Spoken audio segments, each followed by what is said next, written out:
Hey, folks, it is your girl, Blessed Be with Toby T, bringing you the buzz. I am sweet like honey, but I do spill that tea for you. How are you, my beautiful souls?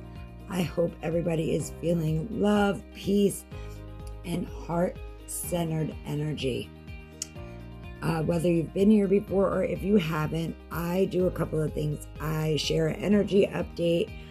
I do an angel number card read, an ascension update, but first, I like to get started with some breath work and my sound bowl. So I am going to touch the sound bowl and we are going to breathe. I want you to do it 3 times. We are going to inhale through our nose, hold it for a second, and then exhale slowly out of our mouth.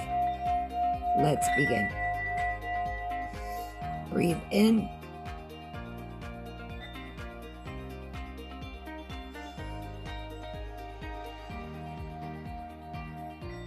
Slowly out. Again. Breathe in.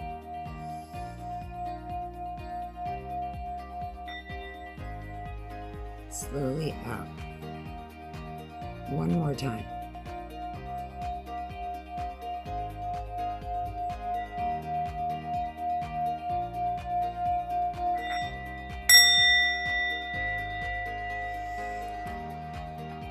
I like to get started that way because I like to center our energy back into self, okay? So let's get started with these reads. Okay, this is for today, January 17th, 2026. Actually, it's from Alex Miles, but I received this message from David Alexander Lightfoot. So much gratitude and shout out to them. January 17th pulls back the veil as Venus and Neptune connect to finalize a major cycle of spiritual and emotional evolution. This harmonious sextile represents a productive portal of opportunity where your active participation turns a fleeting moment into a lasting destiny. As Neptune vibrates through the final degrees of Pisces, a major chapter of collective dreaming and healing reaches its ultimate completion. Simultaneously, Venus closes its journey through Capricorn and enters Aquarius later today, shifting the frequency from stability, discipline, and standards toward total liberation and expansive freedom. You have successfully integrated the lessons of integrity and self-worth, making you ready for connections that mirror your highest light. The static drops as your intuition provides a clear map for your future, revealing that any previous delays were simply redirections toward a much more luminous timeline. By honoring this closure and releasing your grip on the past, old illusions dissolve, and you can finally step into a reality defined by authentic resonance and deep sincerity. Softness is now your strength and sensitivity, your greatest asset. As you manifest the dreams your soul is now ready to inhabit, have faith that endings are divine protection and that the next chapter belongs to your highest self.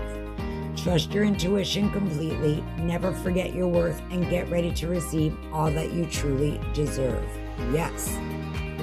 So, if any of this resonates with you, please leave a comment. And don't forget to hit those buttons, like, comment, share, subscribe, do a follow, do all that good stuff for me, because the engagement is key.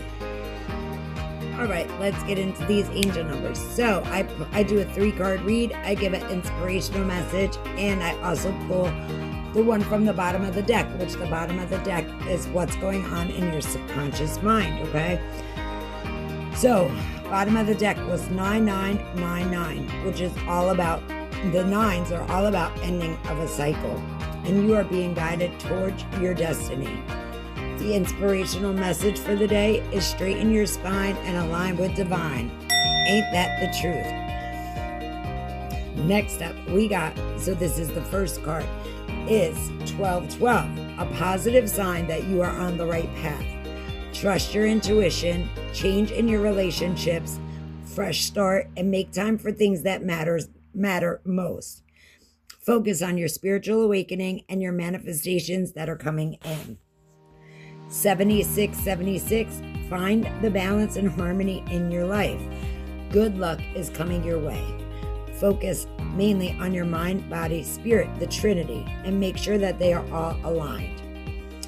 Last but never least, my loves, is 5858. You are on the right path. Changes are coming to improve your life. Focus on the good luck, the abundance, and the financial gain. Yes, let's go, folks. Okay, so this one here may be for a few minutes, so just hang on tight and pay attention because this is so very important. This next part that I'm reading is by the medium and writer, Miss Rebecca James. So this is a January in-depth ascension message. We're here, January 2026, and before we rush into what's next, we need to acknowledge what we've just walked, because 2025 wasn't just another calendar year, it was the completion of a 9-year karmic cycle that began in 2017. So before I get started on the reading, I would like to say that resonates so very much with me, because 2025, not that we're in the past, because we're not in the past. I am present, and I'm being present within today. At the same time, yes, it was a lot of lessons learned. It was a lot of karmic cycles getting closed out throughout the year. Personally, I can only speak for myself, and 2025 had brought so many old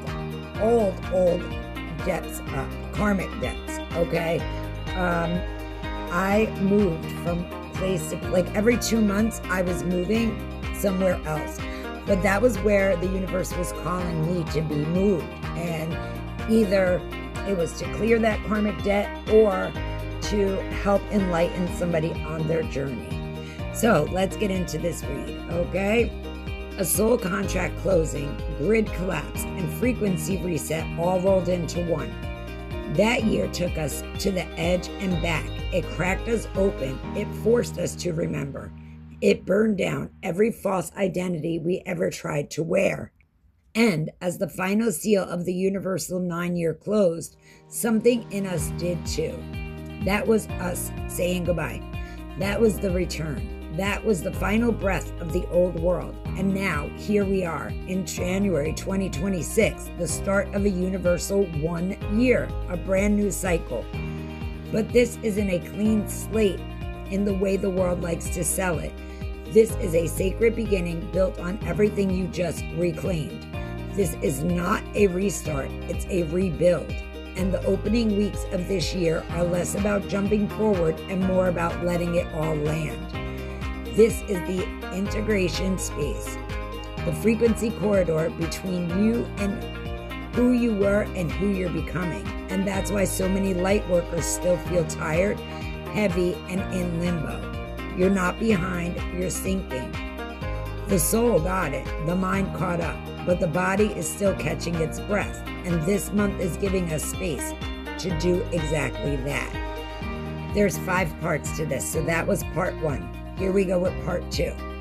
We began with the 1-1 portal, a soft ignition point, a whisper of what's coming. That day carried alignment energy, not action, a doorway into a new frequency, not a race into the future. Then came the first full moon of the year on January 3rd, the wolf moon. And this celestial event didn't whisper, it roared. That moon was a powerful recall, a soul howl, a moment where the part of you that stayed small all of 2025 finally stood up and said, no more. That energy moved the debris. It made space for what's rising now. What followed were back-to-back day portals. The 110 and the 111 corridor opened a sacred energetic bridge. 1 day for recalibration, 1 day for ignition. These were alignment days. They brought stillness, emotional processing, internal clicks. They activated the next strand of your soul mission blueprint. Even if you didn't realize it, you might have felt scattered, sensitive, or like your nervous system was buzzing. That's because your field was being rewritten. This wasn't chaos, it was preparation. Here we go with part 3. And then came the stellium. 4 planets all in Capricorn. A convergence of drive, clarity, identity, and transformation. And Capricorn doesn't rush. It builds. It grounds. It asks, are you ready to hold what you called in? This stellium landed like a blueprint drop.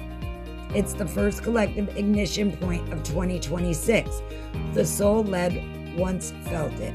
The grid is now aligning. You are not just walking into a new field, you are becoming the field. Yes. Next, we have the first full moon of the year on the 18th of January. This is the anchoring point. It's not a leap, it's a landing. This moon will mark the shift from energetic preparation to embodied intention. That's the theme for the next few weeks. Not performance, not speed, but precision, alignment, remembrance. And then February arrives. And when it comes the year of the horse, the snake ends, the horse begins. The slithering, shedding, internal destruction of snake gives way to motion, to power, to speed. The snake taught us how to feel. The horse teaches us how to move, but not from trauma. From clarity, from the healing nervous system, from the aligned self. And light workers, this is the year you don't walk your mission, you run with it. All right, hang tight, folks. This is part 4. So right now, what you're feeling is the aftershock of the old grid collapsing and the recalibration of the new one rising through your body.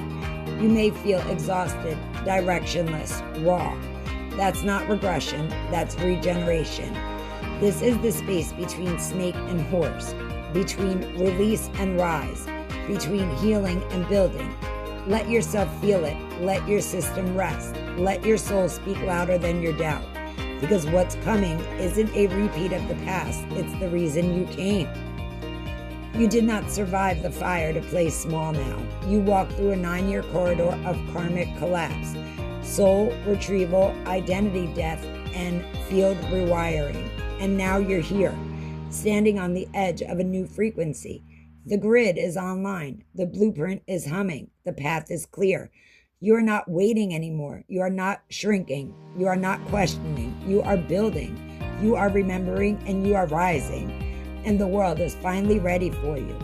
We're in the final stretch of the snake year. And if you're feeling disoriented, still shedding, a bit emotionally tangled, that's why. The snake was never about external. It was about internal medicine. It was unraveling, undoing, shedding every skin that was never truly yours. This past year asked us to slide through the shadows, feel everything, and let it dissolve. And just when you thought there was nothing left to strip back, it asked for more. That's the snake, sacred, slow, unforgiving in its precision. All right, here we go with the last one. This is part 5. But now we move into the year of the horse is rising, and the energy shift is unmistakable. If the snake coiled inward, the horse charges forward. If the snake asked you to shed, the horse asked you to show up. This is motion, momentum, movement from the soul, not the trauma. The horse doesn't run to escape. It runs because it's free. And that's the energy we're stepping into now.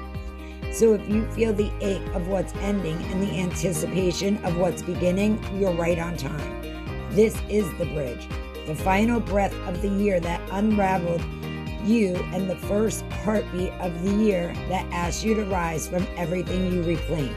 It's not about rushing forward, it's about trusting your footing.